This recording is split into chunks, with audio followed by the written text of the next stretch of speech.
Hello everyone. So in our last video, we are discussed about string concatenation, string the replication, and as well as we discussed about the data types. I hope you all watched that video. So now in this today video session, we are going to discuss about the how to store values in a variables. So now in this today's session, we discussed about variables. So now these variables you already studied in previous programming languages. The same variables here also we are using, and then we are following the same rules what we are used to create a variables in last previous programming languages like C, C++, and in your Java. So what syntax and what rules you are using to create a variable, the same rules here we are using. So but here I already told our Python is a dynamically typed programming language, so that's why we are not mention the data types. So in last video session we discussed about the data types. So the data type is nothing but what that one will is declare the what type of data we are going to using. So now we are in this session we are discussing about variables. So what is a variable? So you already studied, right? So variable is nothing but it's a placeholder. Okay, we can say that a variables is a placeholder. It is used to store the values. So what type of values you are going to save, so that will decided by your data types. But variable is nothing but it's a name. It's a name given to a place.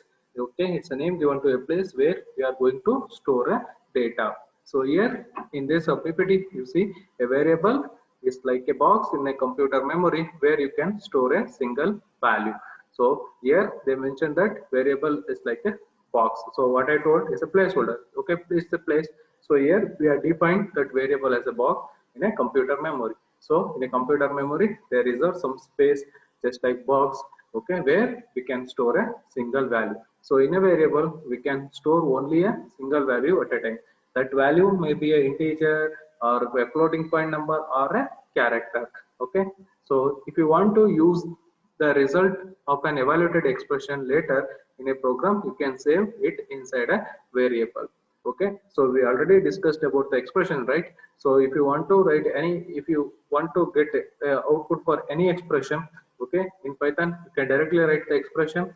So your Python, what the Python will do, it will evaluate that entire expression, and then it will converted that one into a single value. That single value, if you want to store it in your computer, okay, and then that value you can use it for another purpose, another calculations. Okay, if you want to use it for later, so that type of values you can store it in a variable. So variable is a box like place in your computer memory. For that we give some name, in that we are going to store a values. Okay, assignment statement. Next one is assignment statements. So this assignment statements is nothing but assignment operator. So you already know the assignment operator. So which one is the assignment operator? So the single equal to is called an assignment operator. So assignment operator is used to assign the values to a variable. So now I told variable is a place. So in that we are going to store a values. So how to store a values? That values how we are going to assign or store into a that variable. For storing that values we are using assignment operator, single equal to symbol. Okay, that symbol we are using to store a values into a variable. Okay, next we see we store values in a variable with an assignment statement. An assignment statement consists of a variable name and equal sign. So that single equal sign we called as assignment operator. Don't get confused. Single equal sign is an assignment operator. Double equal sign is an equal operator. That one is equal, the double equals to is mainly used to check the equality between the two values, but single equal to is an assignment operator. That one is used to assign the values to a variable. So if you want to assign any values to a variable, first you have to specify the name of the variable, and then you mention the single equal to symbol, and then what value you are going to store, that value you need to assign. Next we see along with the example and a value to be stored. So if you enter the assignment statement, so here you see in this example, here we take one example. So spam, so spam is a variable name. Actually, you can give any variable name. For that, we have some set of rules for defining the variable name that we discussed in next slide. Okay, so assume now this spam is a variable name, and next inside this spam we need to store a value. We need to store a value. That value is 42. How to store that value? By using this assignment operator. This assignment operator is equal to. Okay, so this one is right associative. Right side value we are going to store inside a left side variable name. So this one is right associative. Assignment operator assign values in the form of right associative property. Okay, so then variable name spam will have an integer value 42 stored in it. So I already told in Python, Python is a dynamic type language. So in Java, if you want to store any integer variable, so you need to declare a data type called int. First, how to declare variable in Java or in C++? First we mention the data type and then variable name and then equal to assignment operator and then we assign value.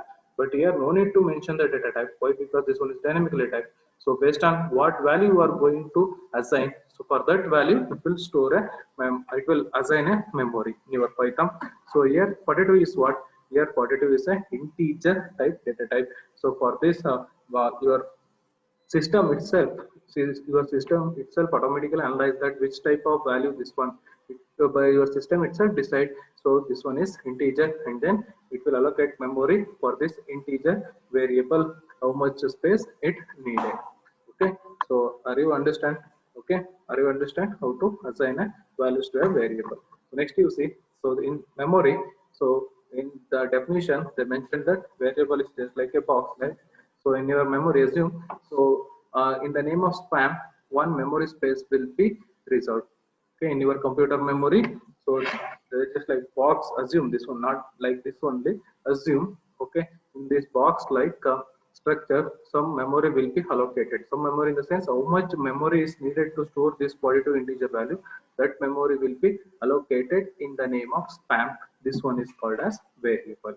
So this one is the figure. So just you assume, okay, in your computer memory, the name of spam, one memory space will be reserved. So inside this, we store a value. How much memory it will be allocated for this spam variable, that will be decided by what value you are going to assign. Now we are assigning integer 42. So for this 42, how much memory is needed, that one will be allocated dynamically. So this one is not static memory. Okay, spam is equal to 45 is like telling the program the variable spam now as an integer value 42 in it. Okay, inside this spam now we have 42. Okay, so next I already told inside one variable we can store only single value. So my next question is, so can we store another value inside this same variable? Yes, we can store, but we need to remove the previous value. If you remove the previous value, then only you can store the new value. So if you assign another value to the same variable name, then the previous value will get erased. Okay, that new value will be stored in your variable. Then in a variable you can store only a single value. So next we see, so now you see this one is the some of the examples how to store values. So for example, now spam is equal to 40. Now inside spam we stored 40. So next, if you want to see what value will be stored in spam, next you type spam. So if you just type spam inside this spam, now spam is what? Spam is a variable. Spam is a variable. Inside this we stored 40 by using assignment operator or assignment statement equal to. So next, if you just mention spam, then 40 will be displayed. Why? Because inside this variable we already stored 40. So next they declared x. X is equal to 42, 2x. Next spam plus x. So now we are going to add two values, or if we are going to do some calculations, mathematical calculations. Here we are not using variables, values directly. Okay, instead of that we are using reference variables. So this one is the reference variable. This variables is spam and as well as x. Both are the variables we already declared and then we assign some values. Now we are taking that reference name. So for 40 value, spam is the reference. Inside the spam, 40 is there. So for spam represents 40, x represent 2. Now inside these variables, what value is there? That value, these two variables are representing. So now spam plus x, what it will display? 42. Why? Because inside spam we have 40 and then inside x we have 2 value. So 40 plus 2. These two are reference variables referencing 40 and 2. So 40 plus 2, 42. Next, spam plus x plus spam again. So 40 plus 2, 42 plus 40 plus 2.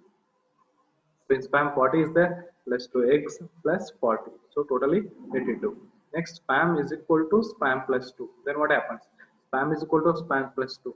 So now assignment operator will calculate or will evaluate the expression from right to left, not right to left to right.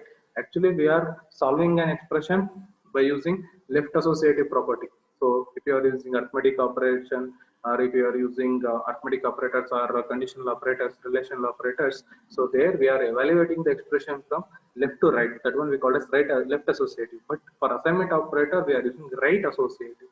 Means we are start solving an expression from right to left.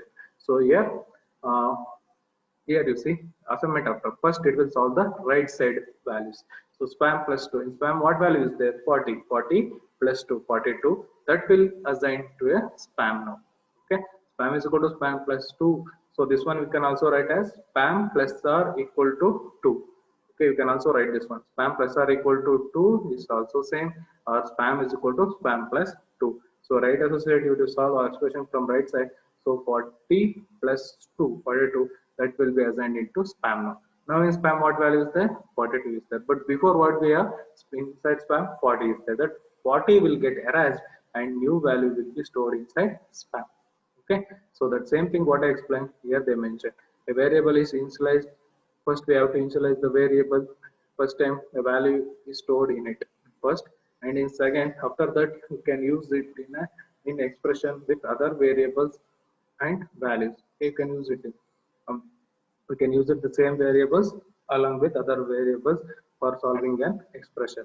So when a variable is assigned to a new value, so the old value is forgotten. I already told if you assign to a new value, old value will get for erased, which is why spam is evaluated to 42 instead of 40 at the end of this example. So this is called overwriting of variable. So if you add new value or if you assign or if you initialize the new value to the existing variable, so then old value will get erased. That one we called as overwriting the variable. So now we see